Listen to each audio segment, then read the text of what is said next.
desenvolvendo. Eu queria já aproveitar a oportunidade de estar com um especialista nessa área e queria te perguntar, pedir para você fazer uma avaliação, como que você vê o debate e a produção da avaliação no campo da educação e da educação física? É. O debate da avaliação no campo da educação física, em específico, ele tem como marco temporal a década de 1970. No mapeamento que nós fizemos, no estudo que foi publicado na revista Movimento, que na verdade é oriundo inicialmente do meu trabalho de iniciação científica, e depois ele é aprofundado em um capítulo do trabalho de dissertação do Matheus Frossard, nós vimos que de 1932 a 2014, nós tivemos a primeira publicação em 1976, e de lá para cá, 56 trabalhos. Nos últimos anos, a gente vê o aumento expansivo dessa publicação. E a gente pode demarcar uma primeira questão em relação ao tempo, é que antes de 1976, sobretudo no contexto da educação e também da educação física, a avaliação não se constituía como um campo de investigação. Então, não é que os professores e os trabalhos que foram colocados em circulação na década entre 1930, por exemplo, e 1970, não é que não havia avaliação, mas a avaliação se constituía como um campo de investigação, então ela não aparecia sozinha. E aí, portanto, não foi possível identificá-la enquanto uma temática presente, enquanto um campo de estudo. Os primeiros trabalhos, e talvez eu possa dividir aí essa produção acadêmica em 4 movimentos, os primeiros trabalhos tinham muito forte a concepção de uma avaliação fundamentada na lógica do exame, tendo uma perspectiva muito fincada na discussão mais biológica e motora, com a influência de pesquisadores como Taylor. A década de 70 e 80 tem uma característica muito forte a partir dessa concepção. Nós tivemos um segundo movimento, que é entre a virada da década de 80 para a década de 90, de uma expansão de estudos no campo da avaliação, ainda em diálogo com os autores de outros países, e aí intelectuais como o Cronbach, o Bloom, o Scriven, o Stufleman, o Stake, eles vão se constituir ainda como os referenciais teóricos, tanto na educação como na educação física, mas há um avanço aí, porque o foco da avaliação começa a estar centrado nos processos de aprendizagem das crianças e dos alunos. Depois nós vamos ter um terceiro movimento, que é um movimento que há uma consolidação dos estudos no campo da avaliação no Brasil, e aí a produção acadêmica ela aumenta o diálogo com essas pesquisas oriundas da realidade brasileira, tanto na educação como na educação física, e uma marca, então, desse momento é a constituição de teorias pensando a realidade brasileira. E associado a isso, há um conjunto de pesquisas empíricas que acabam por denunciar aquilo que se faz no cotidiano das escolas, porque, de certa maneira, não condizem com o suposto avanço teórico que havia no campo da avaliação. E hoje nós vivemos um quarto movimento, para mim, que é um movimento de amadurecimento da própria produção acadêmica, que é um conjunto de estudos, e é aí que eu me situo, que tem se preocupado em apresentar possibilidades concretas de práticas avaliativas, dando materialidade a uma discussão que já vem se fortalecendo desde a virada da década de 90, 2000 até agora. Então, isso tem se fortalecido em meados de 2000 e tem ganhado força na atualidade. Então, nós temos um conjunto de pesquisas que, além da discussão epistemológica do campo da avaliação, tem se preocupado em discutir sobre as possibilidades de se traduzir isso enquanto prática pedagógica, já que uma marca da produção entre a década de 80 e a década de 90 é justamente essa lacuna entre a teorização produzida e as possibilidades de práticas concretas para a atuação profissional. Então, eu vejo que essa é uma questão que está muito relacionada com o campo, tanto da educação como da educação física, não é uma especificidade da educação física, e uma questão, para finalizar em relação a esse ponto, que parece central nos estudos, o Mello vai destacar isso, Novaes e Ferreira vão destacar isso, Poltronieri vai destacar isso, o próprio Lopes Pastor na Espanha vai destacar isso, que é a necessidade de ampliação de pesquisas empíricas. Pesquisas empíricas com essa característica muito demarcada pelo processo de pesquisação, por exemplo, enquanto uma característica de pesquisa que tem na sua no seu nascimento e na sua intencionalidade, a intenção de estabelecer uma contribuição para o campo, acenando outras possibilidades de práticas avaliativas, considerando as singularidades que constituem o componente curricular Educação Física. Perfeito, Wagner. Interessante você colocar esses movimentos, que ele mostra muito como que a avaliação foi utilizada durante essas décadas. E muito de como que a avaliação é utilizada vai a partir das abordagens, das perspectivas, do entendimento que tem sobre a avaliação. Se você pudesse dizer, resumir para a gente, trazer quais seriam as principais abordagens ou perspectivas que nós temos sobre a avaliação hoje no campo? Primeiro, uma primeira questão que é mais ampla em relação, inclusive, à sua fala, é que a avaliação ela não se dá num vazio no que se refere à própria concepção de educação e educação física que lhe oferece suporte. Então, a gente tem visto, inclusive nas pesquisas que temos estabelecidos, nos cursos de formação de professores, tanto no Brasil como na América Latina, que a gente tem feito uma pesquisa com 12 países da América Latina, que a concepção que os cursos possuem e as concepções que os professores possuem sobre educação física são determinantes para as opções que eles estabelecem em relação à concepção de avaliação. Especificamente em relação à avaliação, a gente pode, então, classificar duas grandes correntes. Uma corrente que teria a concepção da avaliação como ato de medida, então que compreende que o papel da avaliação, e a tradição se dá aí pelos estudos do Taylor e pelo Bloom, que é papel da avaliação estabelecer um juízo de valor mais fundamentado em parâmetros objetivos e que permite avaliar quantitativamente o que o aluno aprende, e aí há um foco muito grande nessa ideia de que é papel da avaliação medir, né? E aí a gente entende, a partir, inclusive, dos estudos que já foram feitos posteriormente, que o juízo de valor sem tomada de decisão, ele por si, ele não garante o movimento de avaliação, e há um conjunto de teorias que vão pensar mais no universo de como é possível estabelecer o juízo de valor e a tomada de decisão, mas tendo um compromisso político e ético com aqueles sujeitos que estão sendo avaliados, que estão avaliando. E aí, é interessante perceber que o movimento brasileiro é muito criativo no que se refere à constituição de diferentes teorias. Teorias essas que partem de diferentes matrizes teóricas. Então a gente vai ter teorias que dialogam com a fenomenologia, por exemplo, e nós vamos ter teorias que dialogam com uma perspectiva da teoria crítica. Eu vou citar algumas rapidamente. Nós temos, que é talvez a que mais tem evidência, que é a teoria, uma concepção chamada de concepção de avaliação formativa. Nós temos emancipatória, diagnóstica, mediadora, e nós temos construído uma teoria que a gente tem chamado de avaliação indiciária. O que é interessante observar?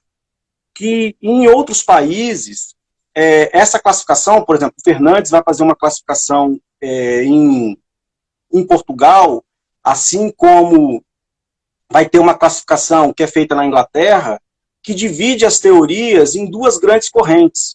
Uma corrente que seria a anglo-saxônica e uma corrente que seria a francófona. A corrente anglo-saxônica, que aí está mais relacionada com uma perspectiva de avaliação formativa, ela estabelece uma leitura que o papel da avaliação é regular o processo de ensino-aprendizagem. E, portanto, então, a centralidade desse processo está na ação do professor. A corrente francófona, ela vai estabelecer a ideia de que o papel da avaliação é fornecer, além da regulação, um feedback desse processo de ensino-aprendizagem. E que, portanto, o aluno tem que ter lugar central na constituição da regulação do seu próprio processo de ensino-aprendizagem.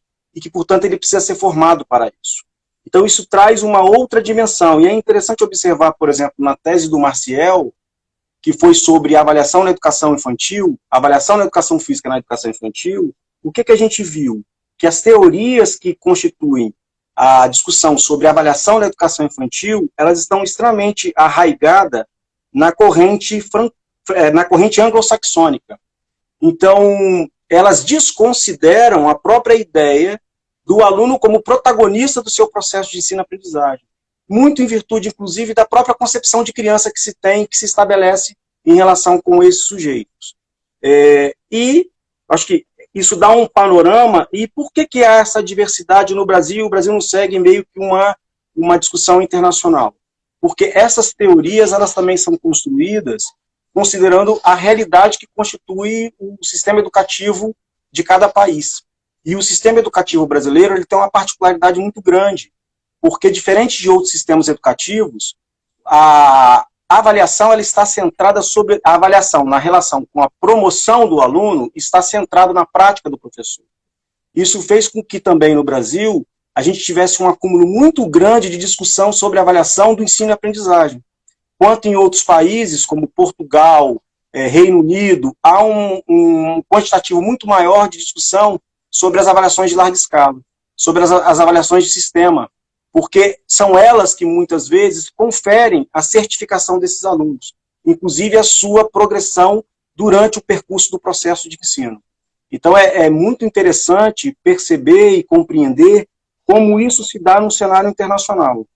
E o Brasil talvez é um dos países, pelo menos o Domingos Fernandes vai sinalizar isso, onde há maior avanço de debate sobre essa avaliação formativa nessa perspectiva que dialoga mais com a corrente francófona, de uma perspectiva do feedback. Porque aqui a avaliação está a cargo e na mão do professor. Muito embora em estados como o estado do Espírito Santo, a gente já vai observando um processo de uso dos resultados de avaliação de larga escala como compondo a nota do aluno do processo de ensino-aprendizagem. Então, a gente já está vendo um processo híbrido de incorporação de uma avaliação que não é feita pelo professor, se constituindo como uma avaliação da relação ensino-aprendizagem, compondo a nota do aluno, por exemplo. Então, a gente está caminhando nesse processo no Brasil e isso é visto com muita preocupação no cenário nacional. Conforme você foi colocando essas duas perspectivas, e é interessante agora no final da fala que você coloca, de alguma forma, todas essas perspectivas e abordagens elas vão sofrendo reinterpretações, né? E claro, a gente tem que ter uma vigilância crítica para ver o caminho pelo qual essas ressignificações estão encaminhando. Mas nós tivemos também no Brasil alguns autores que se destacaram. Acho que a Hoffmann talvez seja uma autora que tem sido muito citada, muito colocada na perspectiva de tentar promover uma avaliação que tenha um caráter de mediação. E eu li já em alguns textos seus, Wagner, e também na tese dos seus alunos, que você, de alguma forma, você vai ao encontro também, você entende a avaliação que se nutrindo de alguns elementos da Hoffmann, e também você coloca que articula, de alguma maneira, uma perspectiva que vai, vamos dizer assim, vai estar entre a Hoffmann e o Vygotsky, juntando elementos dos dois. Não sei se você chegou a dar um nome a essa perspectiva, mas eu queria que você pudesse colocar aqui para a gente como que você entende essa perspectiva de avaliação e quais são os parâmetros, as matrizes teóricas que nutrem ela, como que se configura essa perspectiva? Essa pergunta é muito boa, porque, a princípio, a Hoffmann não casaria muito bem com o Vygotsky. Por quê? Porque, na verdade, o fundo da Hoffmann é Piaget. Né? Então, toda a produção intelectual da Hoffmann, ela vai ter como base Piaget, e no livro a avaliação Setas do Caminho e a avaliação Pontos e Contrapontos, ela vai meio que mudando de perspectiva e vai se aproximando mais de uma teoria de avaliação formativa, e ela não abandona o Piaget totalmente, mas ela vai incorporando outros autores e se aproximando de uma discussão que outros intelectuais fazem. E aí é interessante pensar assim, né? O porquê que eu trabalhei com a Hoffmann e com a Maria Teresa Esteban para construir uma teorização. Então, o primeiro movimento que eu fiz foi lá no meu mestrado. Então, em 2005, quando eu estava terminando o mestrado, nesse processo aí, foi 2003, 2005, me incomodava muito que ou o autor, né, no caso, a Esteban, centralizava muito o papel do aluno no processo de aprendizagem, ou o autor focalizava muito o papel do professor no processo de ensino e aprendizagem. E eu precisava me cercar de uma discussão teórica do campo da avaliação que tentasse estabelecer a importância e a razão dessas duas dimensões. Então, da Maria Tereza Esteban, e aí eu indico o livro O que Sabe Quem Erra, que é um livro fundamental, que tem como base a discussão de aprendizagem do Vygotsky. Então, ali, ela vai demarcar, a partir da discussão da zona de desenvolvimento proximal, uma importante contribuição no sentido de demarcar que o aluno que não sabe fazer sozinho não significa que ele não sabe nada, e que, portanto, é preciso trabalhar dentro da zona de desenvolvimento proximal, levar aquele que não sabe com ainda não saber, do ainda não saber para o saber. Então, isso me trazia um elemento fundamental na perspectiva que eu estava pensando de avaliação, que seria essa transição de tentar compreender o que sabe quem erra, porque quem erra também sabe, e é preciso agir em cima do que ele sabe para construir fortalecer aquilo que ele não sabe para que ele possa aprender. Mas, ao mesmo tempo, ela não trazia a discussão do papel do professor na constituição desse processo. E aí eu trabalhei, sobretudo, com essas obras mais recentes da Jussara Hoffmann, para destacar esse papel do professor como mediador central dessa aprendizagem do aluno, que se faz pela compreensão dele, acompanhar seu processo formativo, mas isso não significa que desatribui do professor a responsabilidade de analisar essa formação do aluno e dela estabelecer ações que favoreçam o processo de aprendizagem. Isso ficou muito demarcado em 3 trabalhos, isso está muito enaltecido, né, que foram publicados. No meu livro, num capítulo de livro que eu publiquei numa coletânea na Federal de Sergipe, e recentemente a gente fez esse namoro de novo num artigo que saiu na revista da UEM, né, que vai falar das práticas avaliativas de professores, inventariando diferentes possibilidades. Então, é a partir dessas articulações que eu vou construir também, pensando a dimensão da pesquisa como eixo formativo e como dimensão fundamental para se pensar a atuação do professor e a aprendizagem do aluno, é que a gente vai trabalhar com a ideia da avaliação, de um conceito denominado de avaliação como prática indiciária. Indiciária porque aí a gente estabelece essa relação inicial entre Vygotsky, Maria Tereza Esteban, Jussara Hoffmann e o Ginsburg, nas inspirações do paradigma indiciário. E aí a gente vai construir, então, essa avaliação indiciária, focalizando que é o papel do aluno e do professor produzir pistas, indícios, ou seja, uma memória do seu processo formativo, para que ele possa, a partir dessa memória, identificar o que sabe, o que ainda não sabe, e levar para o saber, o que ainda não sabe, o que sabe, e o que não sabe, né? E estabelecer, a partir desse movimento, uma ação política que se fundamenta na necessidade de se compreender a importância do juízo de valor e da tomada de decisão. Então, a gente vai começando a constituir uma teoria que vai tentando abarcar esses elementos. Só que essa teoria ela está em constante movimento. Por quê? Porque uma teoria de avaliação do ensino-aprendizagem, ela requer necessariamente uma discussão de aprendizagem.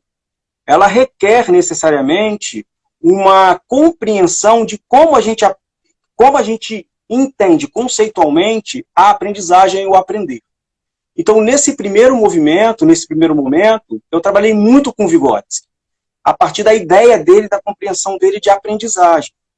Né? Aprendizagem não é sinônimo de desenvolvimento. Então, toda a teorização que ele estabelece, a gente foi ali incorporando para tentar compreender isso, mas o diálogo com o Vygotsky não me permitia estabelecer um movimento que, para mim, se constituiu como central posteriormente, que era a identificação das especificidades que constituem o aprender e o saber na educação física. Então, meio que a gente vai deixando um pouco de lado o Vygotsky em alguns trabalhos e vai entrando com a teorização do Charlot.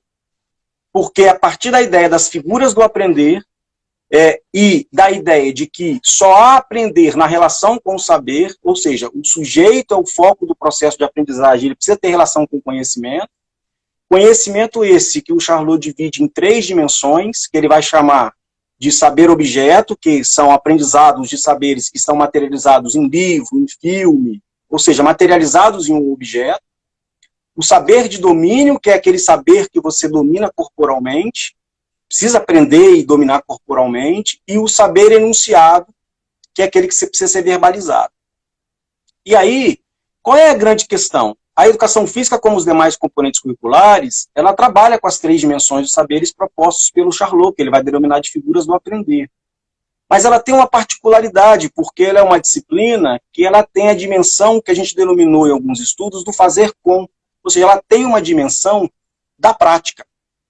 E a gente não pode esvaziar, como diz um aluno em uma pesquisa que nós fizemos, que ele vai falar, olha, a educação física precisa ter sua dimensão física.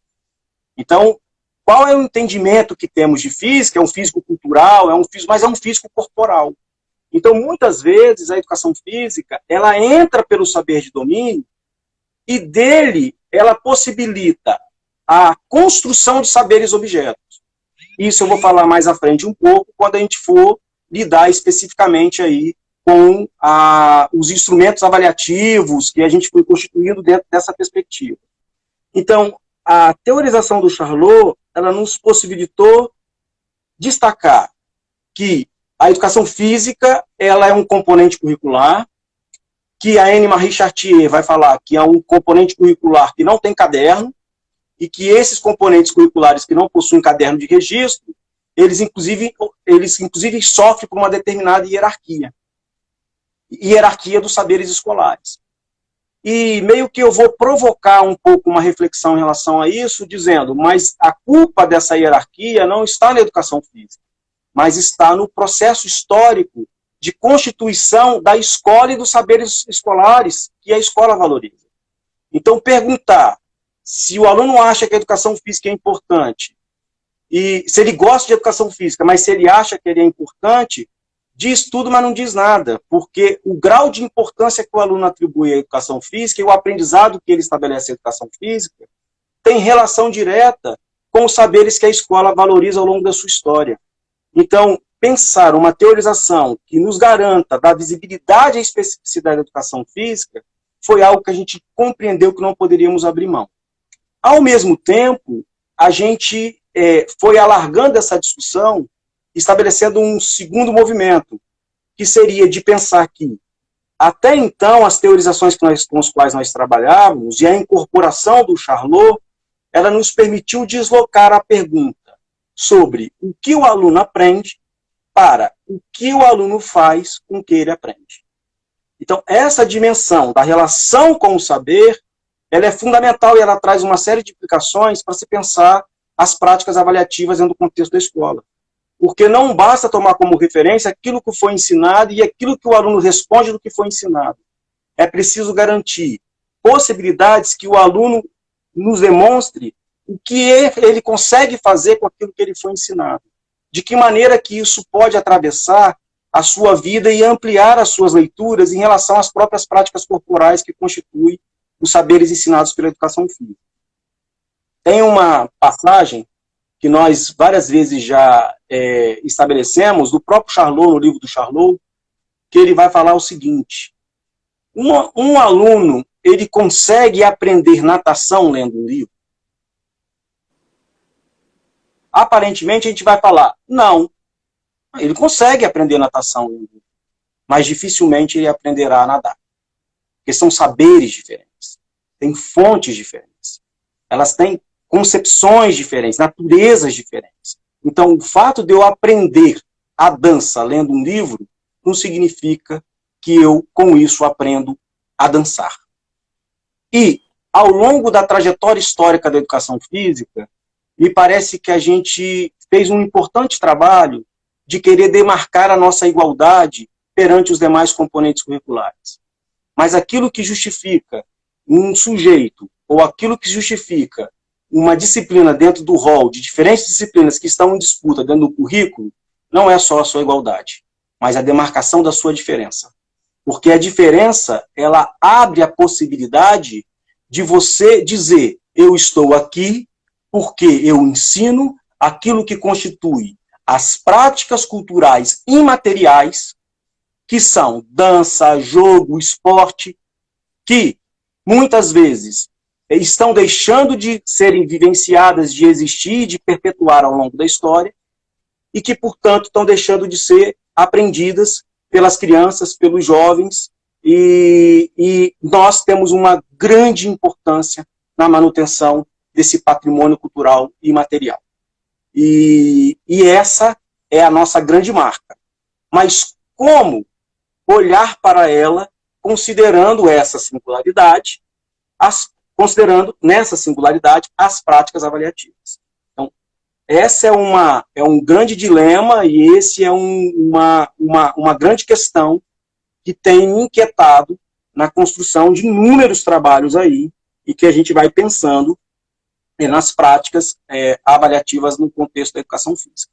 Acho que essa é uma demarcação importante. Então, a gente incorpora Charlot e, recentemente, a gente vai incorporar, fundamentado nessa dimensão e importância desse processo investigativo, a partir da tese da Aline, a gente vai incorporar alguns outros intelectuais, mas, sobretudo, o Walter Benjamin, falando desse movimento de pesquisa e do processo de narrar a sua formação, e do próprio Bakhtin. Tá? Então, a gente vem, ao longo dessa trajetória, incorporando essa teorização chamada de avaliação indiciária, que agora a gente chama de avaliação indiciária na perspectiva investigativa e formativa, e fortalecendo aí esse movimento de reflexão do processo formativo e, ao mesmo tempo, a produção de uma memória que permite uma leitura desse processo em processo ou em futuro.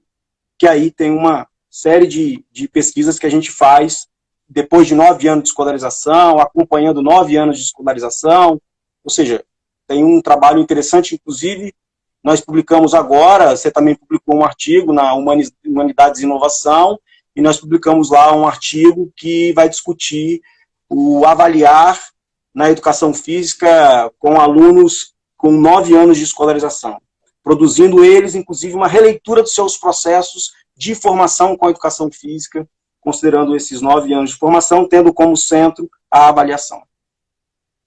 Nossa, Wagner, acho que uma série de pontos que você levantou e que eu gostaria da gente entrar para discutir, mas o chance da gente de sair do foco da avaliação é grande, mas eu queria só destacar uma coisa que também bato muito na tecla, da necessidade que a gente tem de manter vivo a vivência corporal na educação física escolar. Então, isso é uma coisa que a gente tem que tomar cuidado, porque senão a gente vai super intelectualizar demais a área. E intelectualizar não no sentido desvalorizando os aspectos conceituais, mas deixando em segundo plano as vivências corporais. Eu acho muito interessante a maneira como que vocês vão construindo essa perspectiva, pegando autores críticos, Piaget, Escola de Frankfurt, e vão construindo um entendimento sobre avaliação.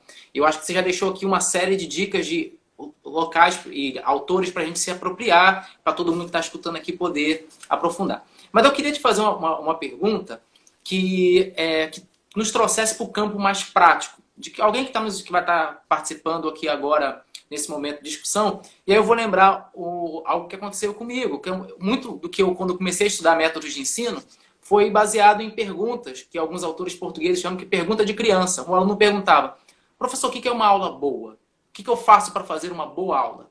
É uma pergunta muito simples, nos remete a um aspecto de intervenção, mas ao mesmo tempo ela é complexa porque ela dá com algumas lacunas, perspectivas, enfim. Então eu queria te fazer uma pergunta de criança também. Vamos dizer que um professor agora, recém-formado, que não teve a oportunidade de discutir muito sobre avaliação, te perguntasse, mas professor Wagner, como que eu faço para avaliar nas aulas de educação física?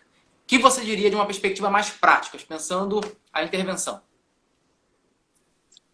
Essa pergunta é excelente e, como eu falei, ela demarca grande parte da produção do nosso grupo. Quer dizer, a gente identificou lá atrás, no trabalho de análise da produção acadêmica, que existia uma lacuna muito grande em relação a a construção de uma teorização que se materializava em possibilidades de práticas. E a gente vem nesse movimento de apresentar possibilidades para a comunidade acadêmica e para os professores, que inclusive nós lançamos um livro com característica mais didático-pedagógica, com característica mais de livro didático na Editora Forte, é um e-book, e ali a gente vai apresentando, enunciando uma série de possibilidades. Acho que tem uma questão que é, inclusive, embutida aí, que é uma questão de fundo epistemológico, né? Que seria como avaliar em um componente curricular que muitas vezes não assume a escrita e a leitura como saberes privilegiados.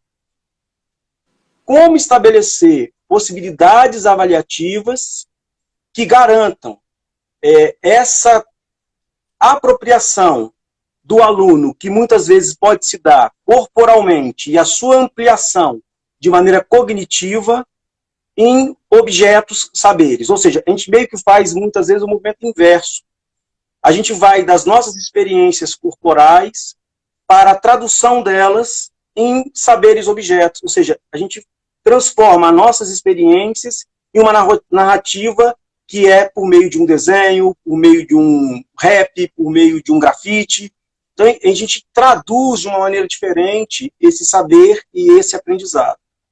E a gente faz esse movimento, e aí eu vou falar de algumas experiências. Por quê? Porque a gente tem como a grande preocupação justamente garantir essa singularidade da educação física e a compreensão do que o aluno faz com o que ele aprende. Então, não basta para nós apenas dizer, eu aprendi handball. Não, mas o que você faz com o que você aprendeu no handball? Com handball eu brinco com os meus colegas, eu entendi isso. Então, você tem desde os elementos que constituem as regras do jogo, a própria prática do handball, mas outros elementos que vão conferir o sentido e a relação que esse sujeito estabeleceu com essa prática. Eu demarquei aqui uma narrativa que eu gostaria de ler para mostrar o dilema que é pensar o aprender na educação física e esse avaliar na educação física. Em uma pesquisa que nós realizamos, nós entrevistamos alunos do ensino médio para que eles fizessem uma releitura do seu aprender na educação física durante a escolarização. E a gente usou esse movimento como um movimento de avaliação sobre o aprender da educação física no processo de formação. Então, aí nós temos um primeiro movimento, que foi a ideia da narrativa, da própria oralidade, da fala, como possibilidade de avaliar. E ela vai dizer o seguinte: como eu sei que eu aprendi? Eu sei que eu aprendi quando não sou mais alvo de zoação. Quando o professor passa uma atividade, por exemplo, aprender a sacar no voleibol. Sempre tem aqueles que se destacam mais. E quem não se destaca, vira motivo de piada. Então, quando eu deixo de ser motivo de piada, e o outro colega que sabe menos que eu, é que fica sendo zoado ao invés de mim, então eu sei que eu estou aprendendo na aula de educação física.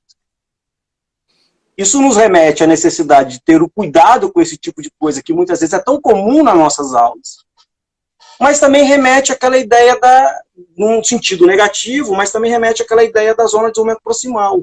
Quer dizer, eu não sei fazer, eu aprendo a fazer, e uma das formas como ela materializa esse aprender é a partir de um bullying.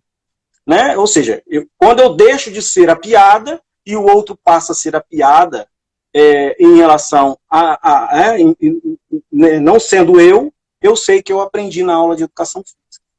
Então, assim, as possibilidades são enormes de construção de instrumentos avaliativos, considerando os saberes que constituem o aprender na educação física.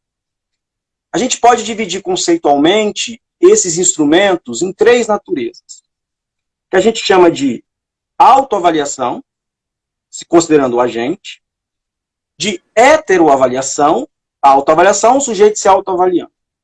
Heteroavaliação é o outro o avalia. Tá? E coavaliação são grupos de sujeitos se avaliando. Então, considerando esses instrumentos, a a gente vem apresentando diferentes possibilidades. Eu diria que nos nossos estudos, eu fui separando aqui algumas colunas, alguns estudos, por exemplo, a gente, num dos primeiros estudos que a gente fez com professores, buscando narrativas, numa perspectiva mais de pesquisa narrativa, apareceu a ideia do Diário da Educação Física. O que era o Diário da Educação Física? A professora, que era a professora Aline, que depois virou minha aluna de mestrado, do Amarillo, que fui co-orientador e depois de doutorado, ela trabalhava com o que ela chamou de Diário da Educação Física. E o que seria o diário? O diário como nós tínhamos o diário na nossa adolescência. O diário era individual e os alunos tinham que escrever no diário semanalmente o que eles aprendiam na educação física, e não só escrever. Eles tinham que desenhar e tinham que escrever. E ela realizava esse diário inicialmente como uma avaliação diagnóstica no início do ano, para saber o que os alunos compreendiam ou tinham de saberes em relação àquilo que ela iria trabalhar. Depois ela fazia esse diário processualmente, que seria o que é chamado de avaliação formativa, e no final ela pegava esses diários, que eram instrumentos autoavaliativos do aluno, e fazia uma heteroavaliação em relação ao processo de aprendizado que teve em todo esse percurso, estabelecendo assim uma avaliação somativa. É interessante que ela narra isso, a gente faz esse trabalho com ela, que foi publicado na questão da Revista Brasileira de Ciências do Esporte. Depois a gente vai para os alunos dela, para fazer uma pesquisa narrativa com os alunos e com o diário dos alunos. A gente faz essa pesquisa e depois a gente volta, 3 anos depois, para que esses mesmos alunos fizessem a releitura dos diários que eles tinham produzidos 3 anos antes, e para a gente ler os novos diários de educação física a partir do que a professora estava trabalhando. Bom, em relação ao diário, é muito interessante porque nessa pesquisa em si, a gente teve a possibilidade, que aí são 3 estudos, esses outros 2 estudos com os alunos foram publicados no Movimento, a gente teve a possibilidade de percorrer e de compreender a complexidade que tem nesse aprendizado de educação física.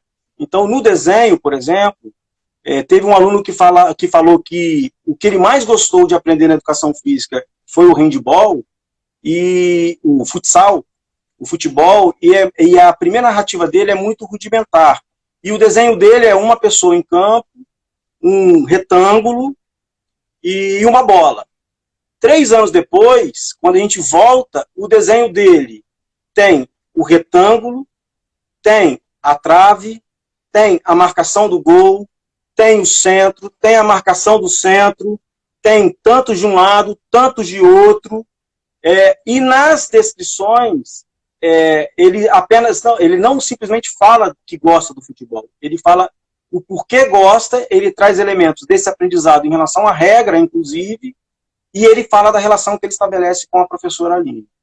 Então, você vai vendo pelo desenho, em diferentes tempos e diferentes momentos, a materialização desse aprender, que muitas vezes, como está no corpo, ela não é visível para aquele que não tem, muitas vezes, a capacidade de narrar esse corporal em palavras.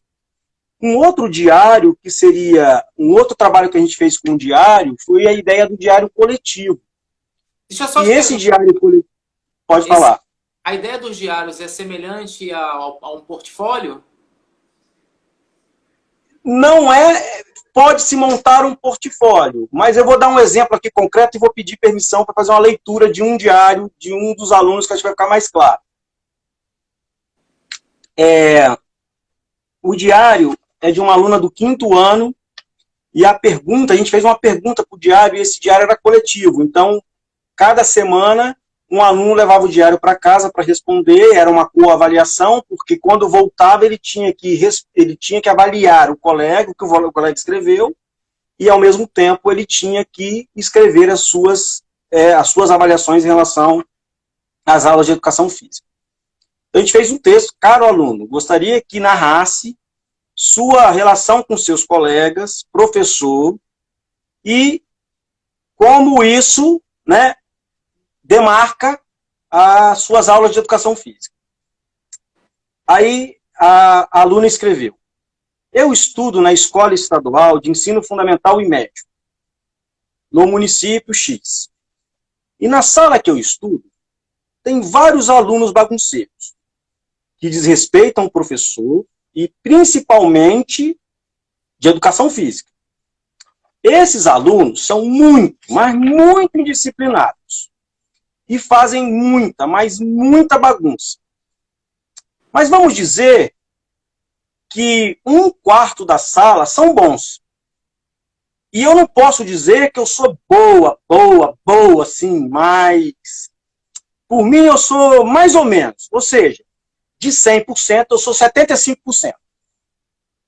Então, observe que ela não apenas diz no outro, mas ela se diz no processo e se avalia na constituição desse processo. E as minhas implicações são que esses alunos indisciplinados atrapalham os alunos mais disciplinados. Ou seja, quando o professor está explicando a matéria para a gente ir para a quadra, os alunos disciplinados fazem bagunça. Então, essas coisas de 15 minutos demoram 30, 35. Porque não é bom a gente ficar esperando assim essas aulas por tanto tempo, né? Ansiedade. E depois, quando tem uma aula, a gente não pode ir lá para a quadra. Porque o que uma pessoa faz, todas vão pagar por causa disso. Mas eu não gosto. Para falar a verdade, a metade da sala não gosta. Essa é a minha narração. Então, observe os elementos que uma narrativa dessa, que uma descrição dessa vai constituindo para que o professor possa avaliar o modo como o aluno aprende nas aulas de educação física, suas inquietações, mas que ele possa também redirecionar a sua prática pedagógica. E que, portanto, a partir disso, ele vá alimentando diferentes possibilidades de reorientar o seu processo de ensino. Porque olha que interessante, né? Muitas vezes a avaliação, a gente fala avaliação da aprendizagem, mas pouco a gente vê da aprendizagem, porque a gente toma como referência aquilo que a gente ensina e dá pouca visibilidade ao que de fato o aluno aprende e os sentidos que ele estabelece essa aprendizagem. Ao mesmo tempo, a gente fala que o aluno a gente está avaliando o ensino, mas na verdade a gente está avaliando o ensino que o aluno aprendeu. E pouca retroalimentação a gente estabelece em relação ao redirecionamento e à qualificação das nossas práticas pedagógicas. Então, pensar no par, avaliação, ensino-aprendizagem, significa pensar no desdobramento do resultado da avaliação para a orientação dos processos de prática pedagógica do professor e também dos processos de aprendizagem dos alunos. Nós temos trabalhado com instrumentos, fichas avaliativas, desenhos, fotografias, maquetes, rap. E o que é interessante? Esses instrumentos, eles não se encontram desarticulados de um projeto pedagógico mais amplo. Então, essas pesquisas, muitas vezes, que a gente trabalha a variabilidade, ou a gente vai inventariando diferentes instrumentos, elas sempre estão amarradas com um projeto pedagógico. Por exemplo, esse do Diário Coletivo, a gente veio com uma concepção de currículo transversalizada a partir do projeto Jogos e Brincadeiras e o Resgate da Família. Então tem todo um trabalho pedagógico que vai dar sustentação a uma prática avaliativa que se insere dentro de uma concepção de educação física, de currículo e de avaliação que está articulada com esse trabalho pedagógico. O trabalho, por exemplo, com maquete, com o rap, ele está num texto que saiu agora, em 2018, no texto da UEM, que foi analisando duas práticas de duas professoras. Uma que trabalhava mais com a avaliação para a aprendizagem, e a outra que trabalhava com a avaliação do ensino e da aprendizagem. A professora que trabalhava com a avaliação do ensino e da aprendizagem, ela, por exemplo, construía álbuns de fotografia para captar o aprender na educação física.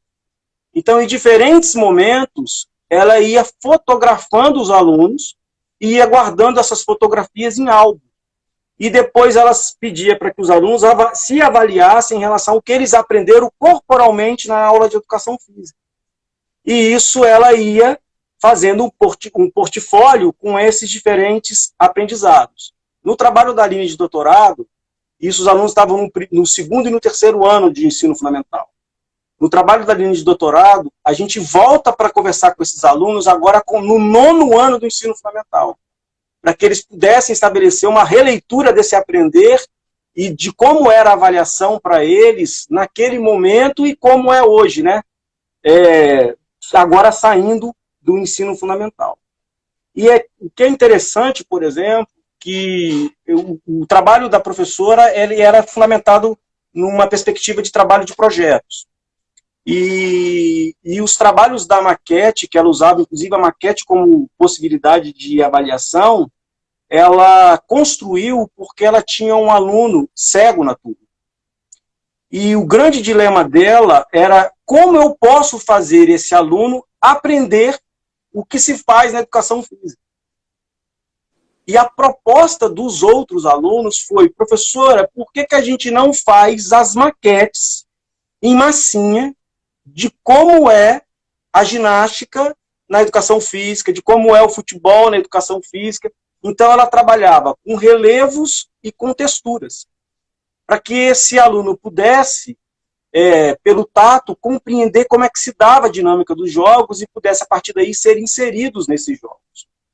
E a professora foi assumindo esse trabalho e essas maquetes como possibilidade de avaliar o próprio aprender na aula de educação física. Porque para um aluno transpor os movimentos da ginástica para uma maquete, né, para uma massinha, ele precisa ter compreendido corporalmente o que se faz e ter compreendido conceitualmente os conceitos que constituem a própria ginástica. Então, não significa que eu estou negando essa avaliação conceitual, não é isso. Eu estou, na verdade, dizendo que a avaliação conceitual e a materialização dessa avaliação numa dimensão corporal, elas não são antagônicas, elas não estão inseparadas. O Dewey já falava isso. Então o Dewey vai falar, olha, o saber da experiência, ele não tem como dividir de maneira cartesiana ou na perspectiva do dualismo platônico, corpo e mente, corpo e alma. Porque, na verdade, o aprender, ele se constitui pela experiência. E não tem experiência que se constitui aí desconsiderando a dimensão daquilo que eu penso e daquilo que eu faço. E aí que ele vai, então, estabelecer essa grande articulação entre o conceito de experiência. A gente não trabalha com Dewey especificamente. A gente foi trabalhar em Larossa em determinado momento para trabalhar esse conceito de experiência e para problematizar isso para pensar as dimensões da avaliação. Então, ou seja, pensar a avaliação e pensar instrumentos, a gente já fez várias fichas de avaliação, ficha que o aluno faz, elabora, constrói, fichas que... Tem uma ficha aqui que é super interessante, que a gente vai perguntar para os alunos a partir de memes. Como eu me sinto na aula de educação física? Então, como eu me sinto na relação com o meu colega? Como eu me sinto em relação ao professor? Como eu me sinto em relação... Então, eu não quero saber só o que ele aprende, mas eu quero saber como ele se sente ao fazer a aula. E aí a gente vai tratando do sujeito humano que está ali na relação com esse aprender e na relação com essa aprendizagem que tem a dimensão do aprender como fundamental. A Aline está até falando aí do Paulo Freire, que ela usa bastante, que eu vi aqui agora. A Aline está aí na live, que ela vai trabalhar com o Paulo Freire para discutir o conceito de sujeito aprendente, que aí ela vai dedicar maior atenção à discussão, então, desse sujeito aprendente, do seu aprender na constituição desse fazer nas aulas de educação física. Então, é muito interessante esses movimentos que a gente vai estabelecendo, que, na verdade, tem como questão de fundo qual? Olha, estamos lá na escola, nós temos o mesmo valor que outros componentes curriculares, nós temos as mesmas igualdades, mas nós também temos singularidades. E uma possibilidade de justificar a nossa singularidade dentro desse contexto é reconhecê-la e assumi-la. E, a partir disso, assumir em todas as dimensões que constituem nossa prática pedagógica. Você tocou num ponto anteriormente, que você até dimensionou, né? Tem se teorizado demais na educação física. E a gente tem uma narrativa de uma aluna do ensino médio que ela vai fazer a seguinte afirmação: você quer aprender algo de novo? A escola não é o lugar para isso. Quem não sabe que beber água faz bem? Quem não sabe que fazer exercício faz bem? Um banho de sol por semana a gente tem direito. Não tira a educação física de nós. Então ela compara a escola com uma prisão, ao mesmo tempo ela faz uma crítica dura em relação a esse movimento de apropriação que muitas vezes a gente tem feito na educação física na relação com outros componentes curriculares, secundarizando a prática corporal, como se esse saber mais, né, esse saber mais conceitual fosse suficiente para sustentar a educação física dentro do contexto da escola. E aí, nesse movimento, mais uma vez, fortalecendo a separação entre corpo e mente, dando mais valor a um e atribuição ao outro, quando nós temos uma grande potencialidade na mão, que é a incorporação do sujeito como ele é no seu processo de ser sujeito na dimensão corpo-mente, porque nós somos isso tudo, nós somos a junção da nossa diversidade, da nossa complexidade. E a gente tem a oportunidade de ver isso nas nossas aulas de educação física. E a gente não pode perder essa dimensão de maneira alguma no nosso processo de escolarização. Perfeito, Wagner. O Instagram está me lembrando aqui que a gente tem 1 minuto e 30 segundos para finalizar. Então, eu queria, na verdade, te agradecer muito, pedir que você caso você queira fazer uma fala final aí, rápido por causa do Instagram, antes da gente finalizar. Tá ok, eu agradeço imensamente, me coloco à disposição, assim como o meu grupo. Foi um prazer enorme e a gente vai aí nessa caminhada sempre estabelecendo esses diálogos que são importantes para a nossa formação e para a formação de todos aqueles que constituem a educação de maneira mais ampla. Obrigado. Ok, muito obrigado. Ficaremos mais horas escutando isso. Eu acho que seria interessante em algum momento a gente retomar esse debate mais para frente, a gente marca de novo para ir aprofundando, porque muitos pontos foram colocados aqui. Te agradeço muito, Wagner. Okay. Eu que agradeço. Um grande abraço para você. Um abraço, tchau para vocês, pessoal.